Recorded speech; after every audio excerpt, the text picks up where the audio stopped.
Hello, everyone. Peter Maravellis here on behalf of City Lights Booksellers and Publishers and the City Lights Foundation. I'd like to welcome you to yet another edition of City Lights Live, the virtual reading series that follows in the footsteps of our in-store calendar during the time of the pandemic. As always, we are beaming to you from the unceded ancestral grounds of the Ramaytush Ohlone peoples, also known as the San Francisco Bay Area, from where we continue to feature the works of authors we know and love with readings, discussions, and forums moving into the spring season. I'd like to take this moment to acknowledge those who came before us as stewards of the land and offer our respects. As many of you know, City Lights is a publishing house as well as a bookstore. Our publishing program includes new work in the areas of poetry, literature and translation, and nonfiction with a progressive political outlook. It is especially meaningful to us when we are able to celebrate the launch of one of our own books. And today's event is just such an occasion. We are thrilled to have with us Mosab Abu Toha. He'll be in conversation with Mary Karr, and we are celebrating the publication of Things You May Find Hidden in My Ear, Poems from Gaza. In this poetry debut, Mosab Abu Toha writes about his life under siege in Gaza, first as a child, then as a young father, a survivor of 4 very brutal military attacks. He bears witness to a grinding cycle of destruction and assault, and yet his poetry is inspired by a very profound humanity. His poems emerge directly from the experience of growing up and living in a state of constant lockdown. Mosab Abu Toha is a Palestinian poet, scholar, and librarian who was born in Gaza and has spent his life there. He has taught English at the United Nations Relief and Works Agency schools in Gaza from 2016 until 2019, and he's the founder of the Edward Said Library, Gaza's first English language library. In 2019 through 2020, he was visiting poet in the Department of Comparative Literature at Harvard University, a visiting librarian at Harvard's Houghton Library, and a Religion, Conflict, and Peace Initiative Fellow in the Harvard Divinity School. He has given readings and talks at universities around the country. Mr. Abu Toha is a columnist for Aerosmith Press, and his writings from Gaza have appeared in The Nation, Aerosmith Press, and LitHub. His poetry has been published on the Poetry Foundation's website, in Poetry Magazine, also in Banipal, Solstice, the Markaz Review, The New Arab, amongst other journals. So joining him today in conversation is Mary Karr, the award-winning poet, best-selling memoirist. She is the author of the critically acclaimed New York Times best-selling memoirs, The Liars Club, also Cherry and Lit, as well as The Art of Memoir. She is the author of 5 poetry collections, most recently Tropic of Squalor. She is also a songwriter, having collaborated with such artists as Norah Jones, Lucinda Williams, and others. So today's event is being brought to us in conjunction with Middle Eastern Children's Alliance and the Markaz Review. The Middle Eastern Children's Alliance is a nonprofit organization working for the rights and well-being of children in the Middle East. They support dozens of community projects for Palestinian children and refugees from Syria. Since 1988, the Middle Eastern Children's Alliance has delivered over $29 million in food and medical aid to Palestinian, Iraqi, and Lebanese children. So the Markaz Review is a literary arts publication and cultural institution that curates content and programs on the greater Middle East and in their communities and the diaspora. The Markaz signifies the concept of the center in Arabic, as well as in Persian, Turkish, Hebrew, and Urdu. So before we begin, I'd like to inform you we're going to be posting links in the chat function of your Zoom dashboard with which you may purchase copies of Things You May Find Hidden in My Ear. So such a great honor to have you both with us for this special occasion. Mosab Abu Toha, Mary Karr, thank you for gracing our virtual halls, and a very warm welcome to you both. Thank you so much for that beautiful introduction, and thank you guys for joining us today. I'm so thrilled to see this book come to fruition. I met Mosab 2 years ago now when he left Harvard's Comp Lit department, which is one of the most prestigious sort of literary hothouses on the planet, if you ask me. It's someplace I would never have been able to finagle my way into. And Mosab, to have a poet of Mosab Abu Toha's quality land in my classroom as a student when he was teaching at Harvard the year before was daunting.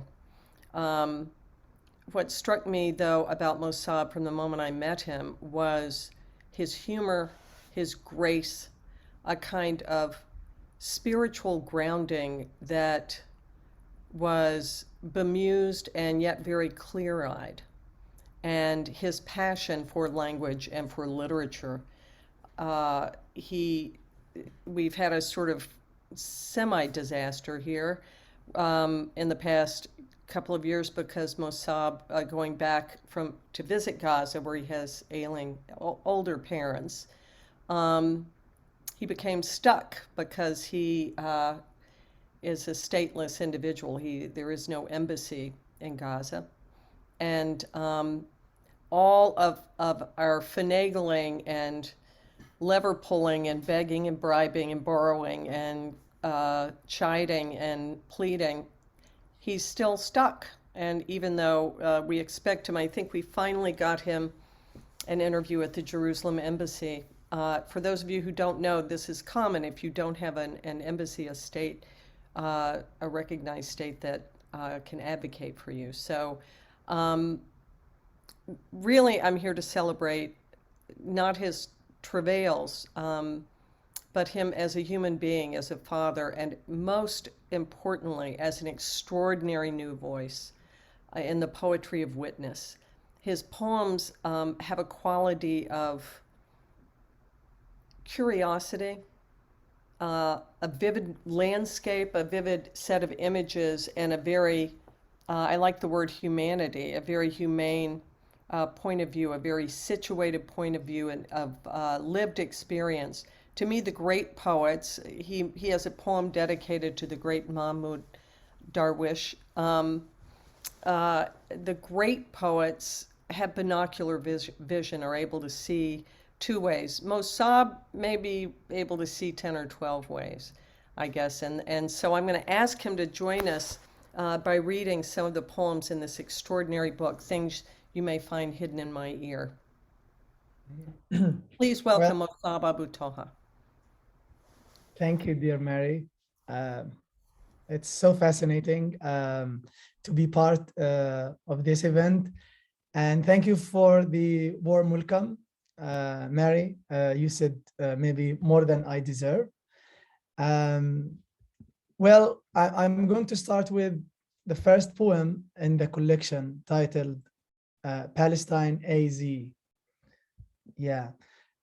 So I tracked down all the alphabet in the English language and gave two words and what they mean to me in English. A, an apple that fell from the table on a dark evening when man-made lightning flashed through the kitchen, the streets, and the sky, rattling the cupboards and breaking the dishes. Am is the linger that follows the present tense. I am no longer present when I shattered. B, a book that doesn't mention my language or my country and has maps of every place except for birthplace, as if I were an illegitimate child on Mother Earth. Borders are those invented lines drawn on with ash on maps and soon with the ground, onto the ground by bullets. C, Gaza is a city where tourists gather to take photos next to destroyed buildings or graveyards. A country that exists only in my mind. Its flag has no room to fly freely, but there is space on the coffins of my countrymen. D, Dar means house. My grandparents left their house behind in 1948 near Jaffa. A tree my father told me about stood in the front yard. Dreams of children and their parents of listening to songs or watching plays at Al-Mishal Cultural Center. Israel destroyed it in August 2018. I hate August, but plays are still performed in Gaza. Gaza is the stage. And then moving to the second poem on my list today, which is My Grandfather Was a Terrorist. If you have the book, it's on page 13. My grandfather was a terrorist. He tended to his field, watered the roses in the courtyard, smoked cigarettes with grandmother on the yellow beach, lying there like a prayer rug. My grandfather was a terrorist. He picked oranges and lemons, went fishing with brothers until noon, sang a comforting song en route to the farriers with his piebald horse. My grandfather was a terrorist. He made a cup of tea with milk, sat on his verdant land as soft as silk. My grandfather was a terrorist. He departed his house, leaving it for the coming guests, left some water on the table, his best, lest the guests die of thirst after their conquest. My grandfather was a terrorist. He walked to the closest safe town, empty as the sky, and as a desert, dark as a starless night. My grandfather was a terrorist. My grandfather was a man, a breadwinner for 10, whose luxury was to have a tent with a blue UN flag set on the resting pole, each next to a cemetery. Another poem dedicated to my grandfather. My grandfather and home. 1. My grandfather used to count the days for return with us. He used the stones to count. Not enough. He used the clouds, birds, people. Absence turned out to be too long. 36 years until he died. For us now, it is over 70 years. My grandpa lost his memory. He forgot the numbers, the people. He forgot home. 2. I wish I were with you, Grandpa. I would have taught myself to write you poems, volumes of them, and paint our home for you. I would have soiled a garment decorated with plants and the trees you had grown. I would have made you perfume from oranges and soap from the sky's tears of joy. Couldn't think of something purer. 3. I go to the cemetery every day for your grave, but in vain. Are they sure they buried you? Or did you turn into a tree? Or perhaps you flew off with a bird to the nowhere. 4. I place your photo in an earthenware pot. I water it every Monday and Thursday at sunset. I was told you used to fast those days. On Ramadan, I water it every day for 30 days or less more. 5. How big do your home to be? I can continue to write poems until you are satisfied. If you wish, I can annex a neighboring planet or two. 6.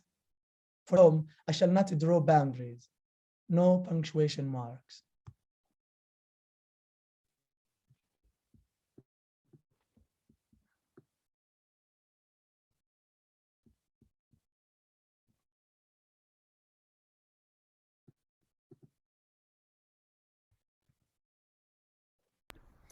There we go, Mosab. Thank you so much.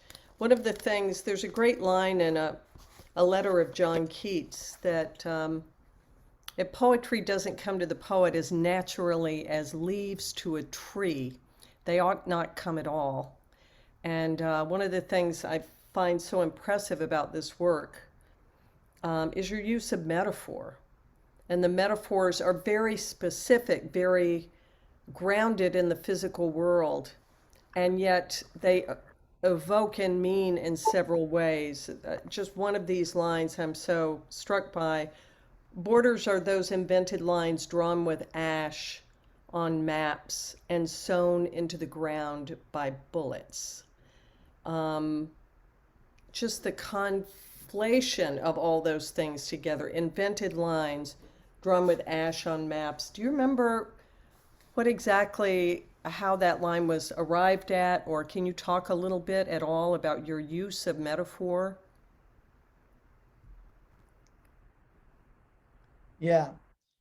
Um, so, I mean, the borders that are now set up between countries were never made except after people started fighting together. They wanted to get as much land as they could from other people. Um, so they want to enlarge their countries by way of force, by way of imperialism. So those borders, it's true they are drawn by ink or printed on paper, but in fact they are not drawn with ink or printed on computers, but they are drawn with the blood of the people from whom the lands were taken. So I mean, this is maybe the best way I could imagine to understand how we have countries in this world, especially those who were built after massacres and the killing of the indigenous population, whether in the East or the West. Can you talk about what in your reading and your study, either when you were a child in Gaza or at Harvard in the Comp Lit department or at Syracuse, can you talk at all about what drew you to poetry, to language, how you could have been many different things. You could have been a professor. You founded a library in a place where there are no libraries for children. You've obviously been drawn to language all your life. So what was everybody in your family that way? Were you the weirdo? Were you the weird guy who had this passion for language? And when did you start to really hone it into poetry?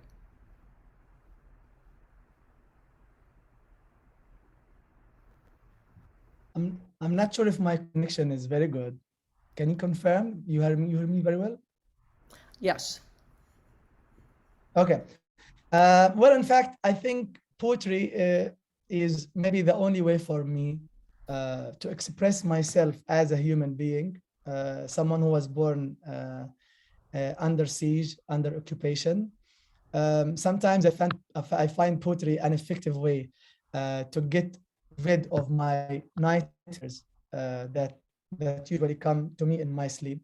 So when I give my pen it's a freedom to write.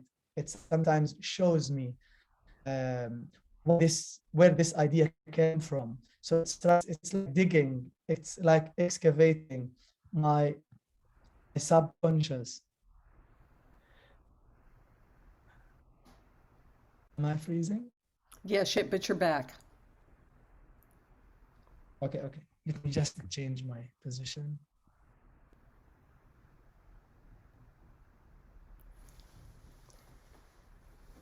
One of the other difficulties Mosab faces in Gaza is lack of consistent electricity and lack of consistent Wi-Fi. So you'll have to forgive me if I fill in while he moves from one place to another. Again, I see these poems as being especially relevant now with what's going on in Ukraine. We see the carnage, we see the violence. A lot of what goes on in Gaza, I think we don't see, we aren't allowed to see, or we haven't been allowed to see. At one point, I'm hoping he'll tell this story when he comes back. There Okay, you go. now Are you back? He's back. Yeah, Very good. I'm sorry, I'm in a different apartment because it seems like my internet is just so bad. This seems Okay, better. I was hoping you could tell the story about Yafa and her brother bringing her the blanket. Yeah, I mean, we traveled to the States in 2019, and we spent about 15 months, and we returned to Gaza early 2001.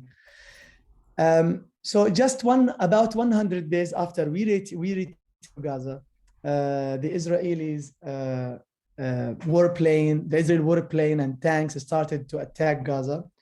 So it was comparatively a new experience for the kids to hear bombing, to hear the F-16 and F-35 bombing Gaza at night and during the day.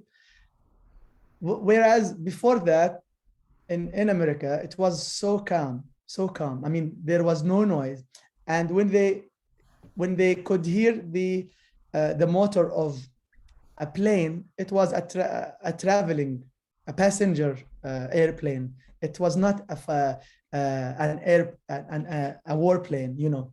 So it was terrifying for the kids to be in Gaza again. My son started to tell me, we want to go back to America.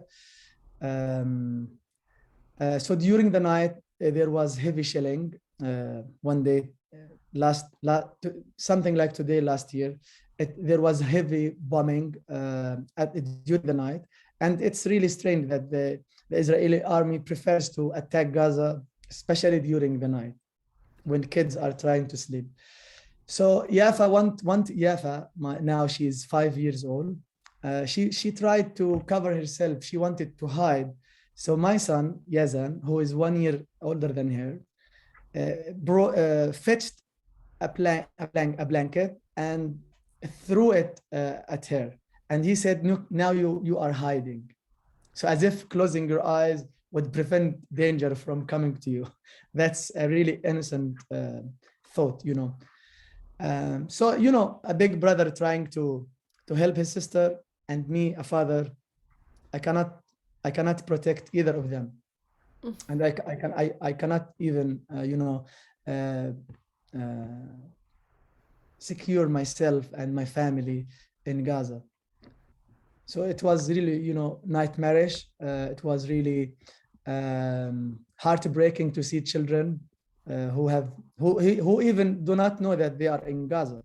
They do not know what Gaza is. Just like me as a child, I never knew that I was born under an occupied country until I grew up and was wounded in 2008. Can you describe that for us? Yeah, it was in 2008. How old were you? I was 16 when I was wounded, and there is maybe a very long poem in the collection that details this, the wounds that still have marks on my body.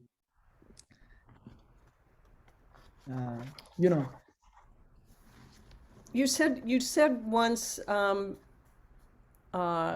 again, I've come to realize fully, or not fully, I've come to get the tiniest glimpse of what it means to be stateless. And you said something today I wanted to ask you about. You said, "I am stateless inside and outside." Right. Help me understand what that means. Yeah, well, it's a strange feeling, because even while you are in Gaza, you don't know to what you belong.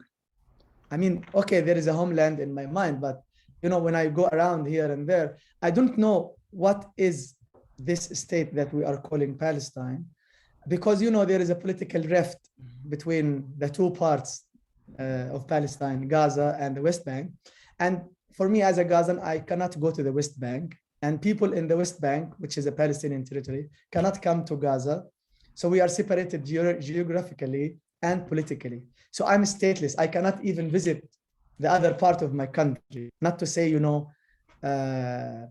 my home, my grandfather's city, which is Yafa. And when I'm outside Palestine, when I show my passport to some maybe Arab countries or even European countries, Palestine, we are going to look it up. They usually maybe don't find it. They just see the Gaza Strip. So when I applied for my visa before I went to Harvard, there was no Palestine in my J1 form, the visa form. It was either the Gaza Strip or the West Bank.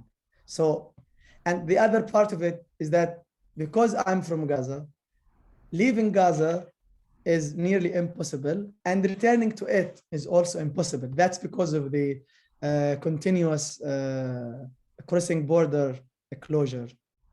Because, you know, we Palestinians do not control either of the two border crossing, one between Gaza and Egypt and the other between Gaza and Israel. So we are trapped inside and outside. But does that also refer to being trapped inside your body, inside your heart, inside your memory, or no?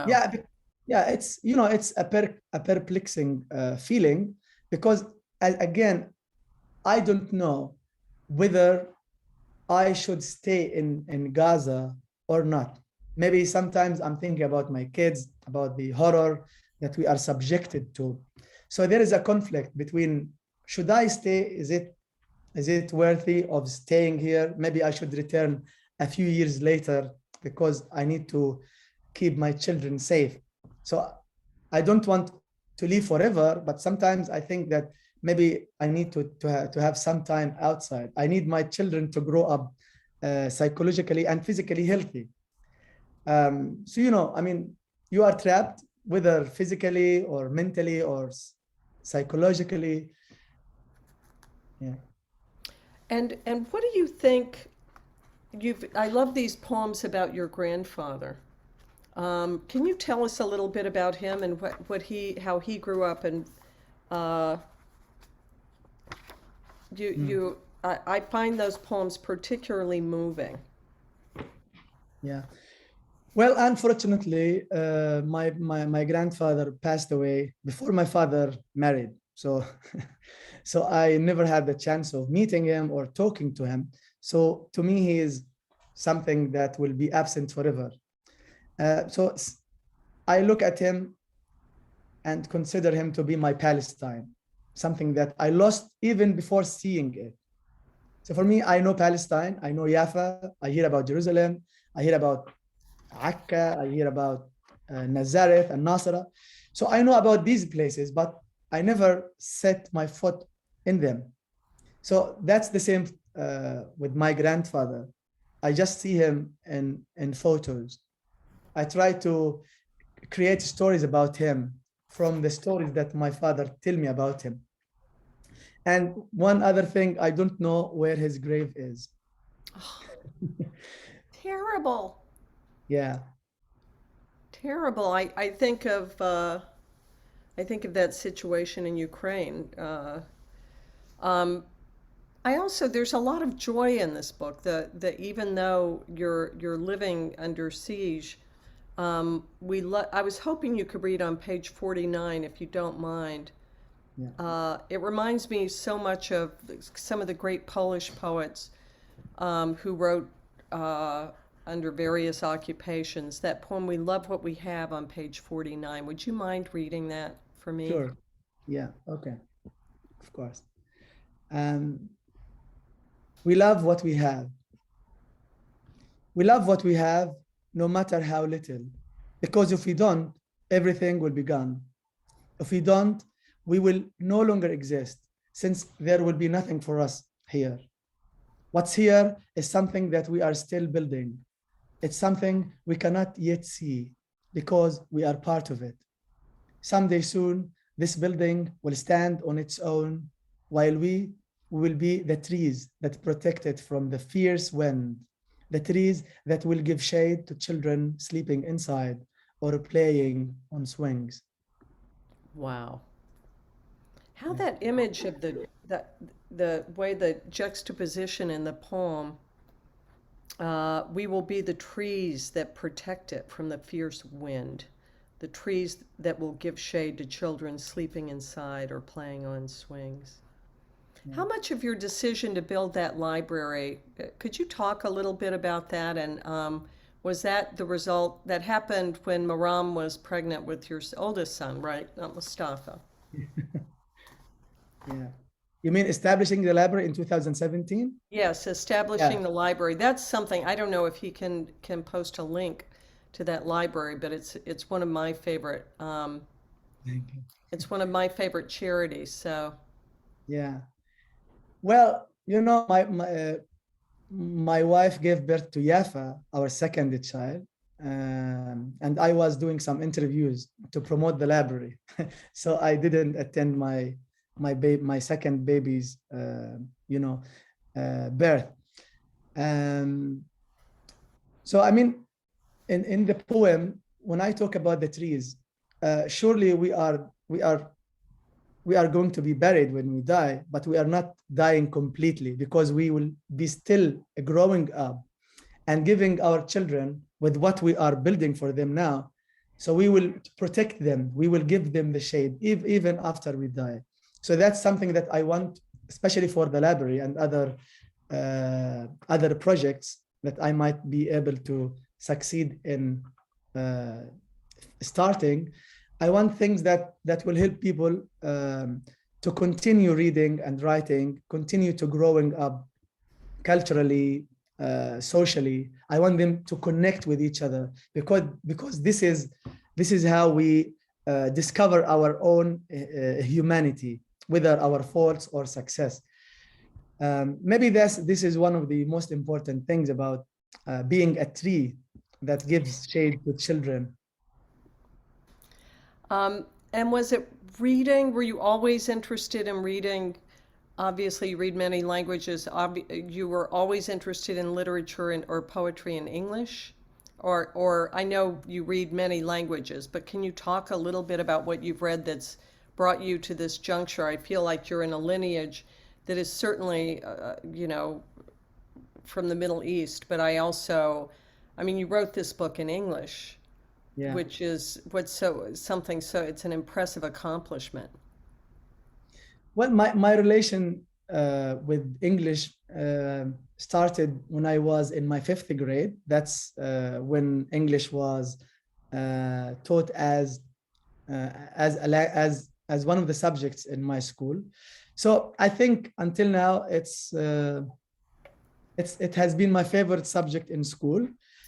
Sometimes I've been active in class more than during the Arabic classroom, so it developed with me until I started my college year.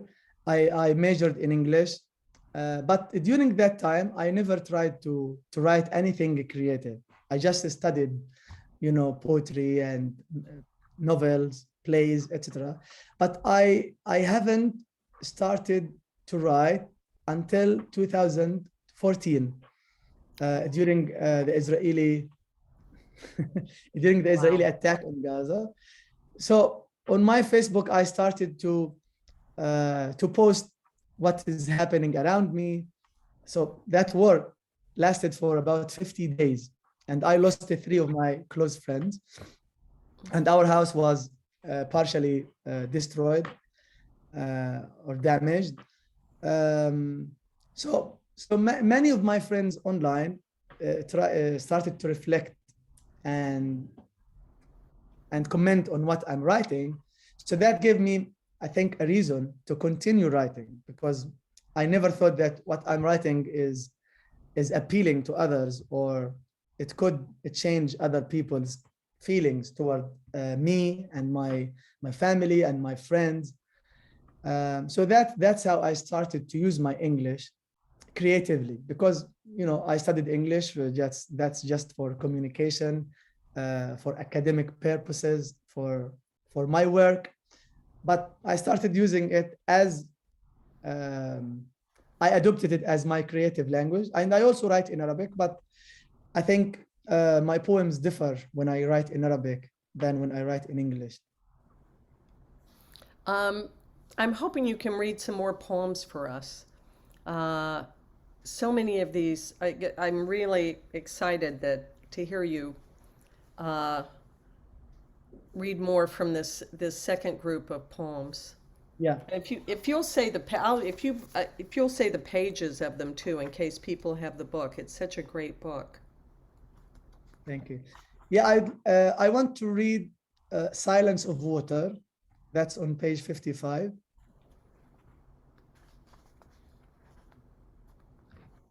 Silence of Water. Father typing on a keyboard. Mother reading the morning paper aloud to cover the sound of a neighbor's radio. Hanging lamp swinging in the breeze from a cracked window. Flies losing balance.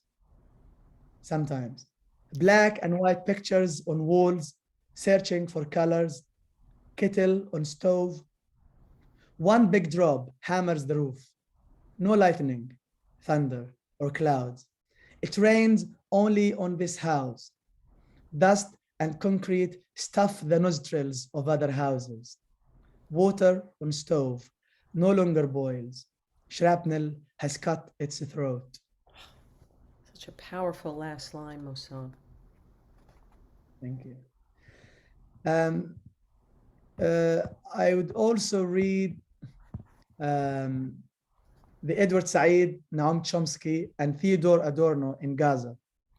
So that is based on a real incident.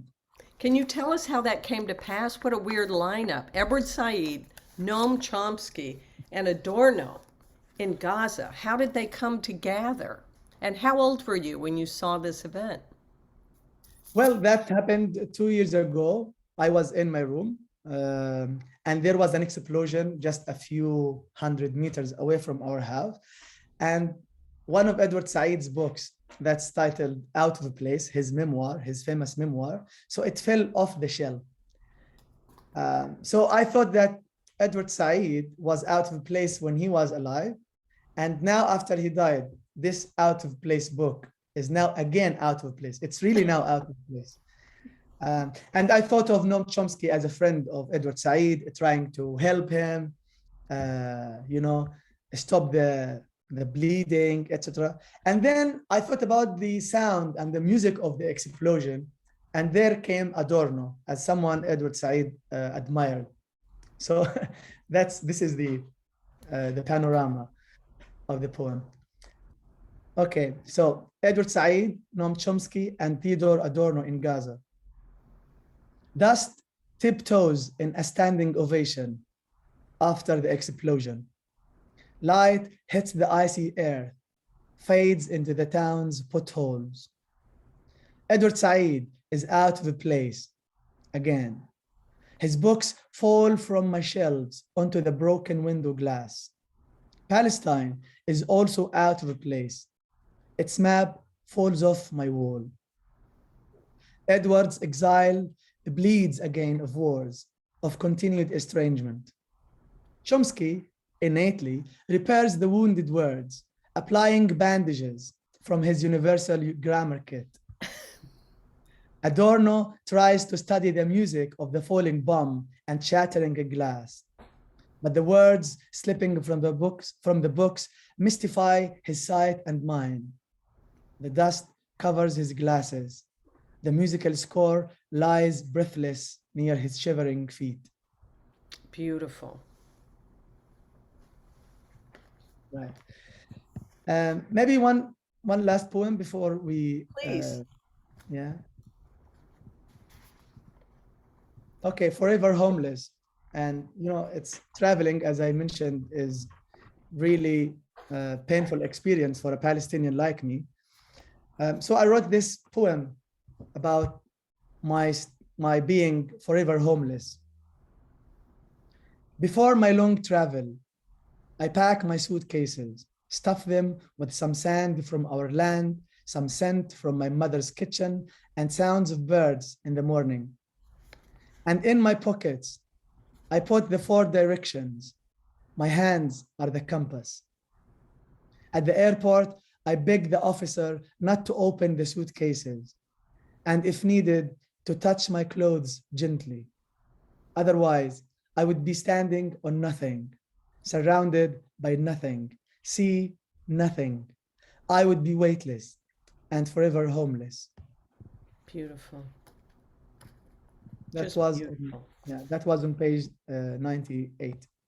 Will you just read Mosab as the last poem? That's the one I really wanted to hear you read. Okay. Or no, do you mind? No, I can read it, sure. Yeah, Thank I wrote you. it in one of the classes. In one of the classes, I remember. Yeah, Mosab. My father gave me a difficult name. Inside it said 2 letters that don't exist in English. My father didn't know I would have English-speaking friends, always asking how to pronounce my name or trying to avoid saying it. But Dad, I like to hear others address me by name, especially friends. Even my name's root means difficult. A camel that is described as Mosab is one that's difficult to mount and ride. But I'm not difficult in any way. I will undress myself and show you my shoulders, how dust has come to rest on them, my chest, how tears have wet its thin skin, my back, how sweat has made it pale, my belly, how hair has covered my navel, the spot where my mother fed me before birth. The same spot they say the angel of death will pierce to take away my soul. And now at night, my son's head hurts when he rested on my belly. And my clothes, I feel them loose, while others see them tight on me. When someone from the life insurance company calls and pronounce my name in English, I see the angel of death in the mirror, with eyes that watch me crumbling onto his foreign ground. Beautiful. Oh my goodness. Thank you so much, Mosab. I want people to have time to ask you questions, so I'm going to mute my darn self. You guys don't make me come out there and start asking you like Oprah to ask Mosab questions. So people have begun posting questions in the chat. We have one from Karen Adler. She says, very, very moving poetry, Mosab. Would like to know if you have dialogue with Israeli poets and academics. Well, in fact, that's something maybe not possible. I've never met an Israeli in my life. I'm not allowed to leave Gaza. But I think there are some Jewish friends who I'm in touch with. I share my poems with them, and they share their poetry with me, and that's something very illuminating and very helpful for me to understand how others are living and how they are thinking. We also have another comment and question from Dawn.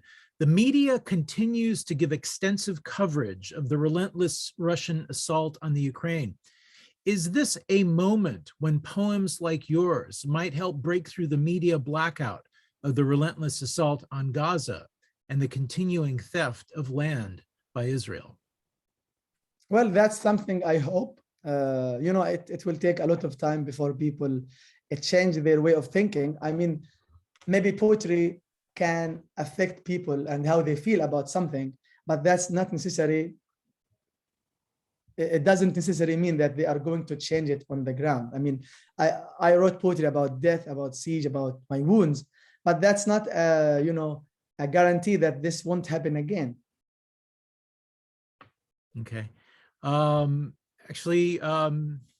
Elaine Katzenberger from City Lights Books, our director, has a question. Can you talk about the aspect of humor permeating the book? Well, I think it's the candle that's lighting my way ahead, during the blackout in Gaza. I mean, there should be some humor. And I think humor is born out of grief. Maybe that's my own experience. This is how I see things. And maybe this could alleviate the painful feelings that I come across while writing. Chris thanks you for your work and also asks, what's the poetry scene in Gaza like? Well, I think there are many emerging poets here in Gaza, but the issue is that there is no person who is trying to promote these poets. We lack journals. We don't have literary journals here. And the books that the poets here publish, they do not leave Gaza because of the siege. And even the other part of the Palestinian territories, or the state of Palestine, which we now have, the other part of it, which is the West Bank, we cannot get the books that are published there until after a long time. So there is no easiness when it comes to exchanging books, delivering books from Gaza to the outside world, or the the other way around, which is importing books. So for example, for me, it took me about 2 months before I got some books from my friends outside Gaza. So that's receiving something from outside. If I'm going to send something from Gaza to the outside world, it will take even longer. So for example, the 5 copies that City Lights sent to me, although they put Gaza as the destination, I got a call from the UPS agent in the West Bank, and they communicated with me that the West Bank is the farthest place they could deliver to. They couldn't deliver to Gaza. I need to find someone in the West Bank to collect the books on my behalf and then find a way to give them to me in Gaza, as if I know any person in the West Bank. I don't know people from the West Bank, and I'm not allowed to go to the West Bank. So I was separated from my books, but finally I found out a way. I called the Minister of Culture in the West Bank, and I asked him to keep the books in the Minister of Culture until we could find a person in the West Bank who is coming to Gaza, maybe 2 weeks later or maybe a month later. We don't know. So that's about me. Other young poets, maybe they don't have the chance of publishing their work outside Gaza or in the West or other venues. I have a question from Kevin, who asks, how would you describe the difference between your poems written in Arabic and English? Can you say that again, sorry? How would you describe the difference between your poems written in Arabic and then in English? I think when I write in English, I mainly think of an English-speaking person, someone from America, from Britain, from Canada, and those countries, you know, are usually looked at as oppressors, imperialist countries, especially Britain, because we were under British mandate, and the British promised Palestine to the Jews, and now America is the biggest supporter of Israel militarily, economically, etc. So when I'm writing about my experience, I'm thinking about them. I want them to hear what I'm writing. I want them to not just listen to the numbers on TV or in a newspaper, but I want them to go inside with me.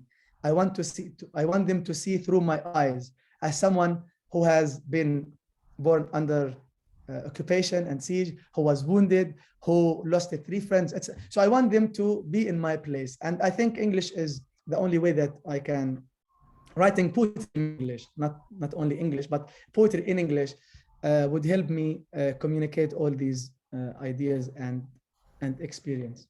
Yeah. I think we have time for. I love the question of how you keep hope alive, because you are you're both resigned and hopeful at the same time. How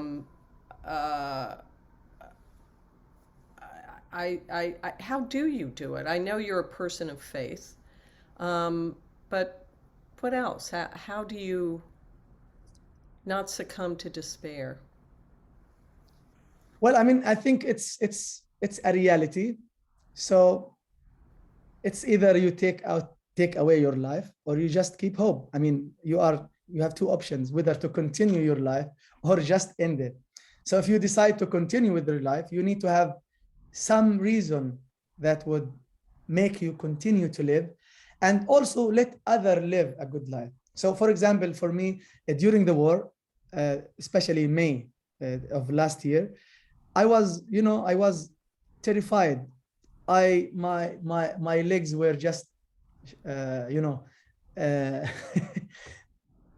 I mean, it was really, really frightening. So I had to show people around me, the kids or my neighbors, that I'm strong. No, don't worry, it's fine. It will go away. Although I was dying inside. So it's something for me, and it's something for others. I don't want people to think that all of us are terrorized or I'm afraid. No, I want to act that I'm strong, although I'm not that strong in that moment. But That's None of something. us is. Nobody is. No, You no. were- When it comes to F-16 bombs, you cannot you cannot challenge a bomb. You cannot challenge a bullet. No, no. Even though it's really tiny, you cannot just stand in its face. You just have to run away. But the coward person who is hiding maybe in a military camp and just seeing us from the sky, from his drone, seeing us in black and white as dots, he thinks he's strong, but he's not. That's right.